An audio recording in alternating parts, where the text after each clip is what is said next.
السلام علیکم و رحمت الله و برکاته استاد. علیکم السلام و رحمت الله و برکاته. استاد یکمین سوال همین است که درباره UFC خیب فایتینگ مثال اینها اساسی پولشون از قمار است. مثال بوکمکرز که ادین اکسپت بعد اینا مسلمانای ما مثال آدمهای ما وس آدمای جهان مثال مقابل یکدیگر مثال جنگ میکنن مسلمان با مسلمان از پیشتی مثال همین چیزی حرام مثال قمار انا همین چیز درباره همین چیز کمی معلومات میداده دوستان. بله این بازی هایی که حرام است اون بازی ها خودش اصلش حرام است، اما مثلا گوشتین حلال است ولی یک طرف یا یک آدم یا یک قسمت مردم به یک فلانی پول ماند، اگر فلانی غلبه کند یعنی دو مراتبه کرده پولش میگیرد، یک قسم دیگر به فلانی دیگر و حریفش پول میمانه، اون قمار است. لیکن خودی بازی گوشتین حلال است، بازی گوشتین حلال است، اما دیگر نوعی بازی هایی که بر روی میزند مانند باکس یا این دیگرهایش اینا حرام است.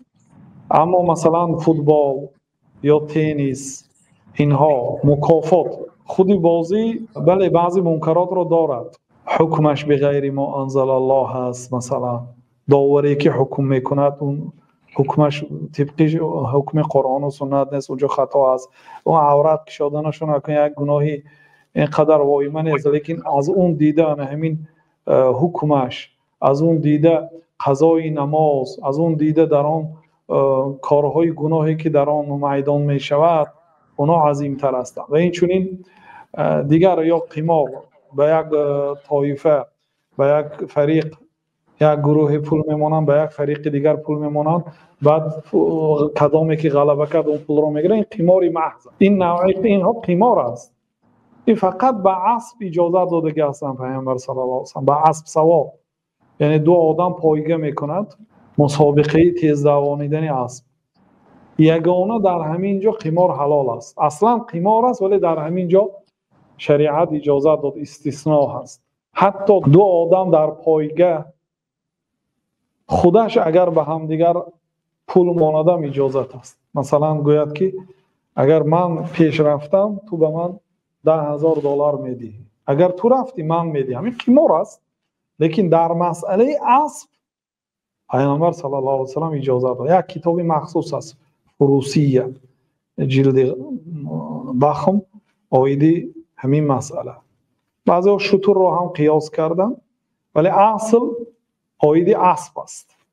دیگر نوعی بازی ها خواه گوشتین باشد خواه دیگر باشد، اگر از دو طرف برای همین بازیگرا قمار مانده شود، پول مانده شود، قماری محض است، اون حرام است. یعنی این کارها رو نکنید، اینا یه روز در ضرر خودتان میشد. این پول هایی که جمع میکنید همش یکی عباره از دست میرد و برکه نمییابید از این پول ها و در زندگیتان خوشبخت هم نمیشید. خوشبختی با پول و مال نیست. بله برادر عزیز.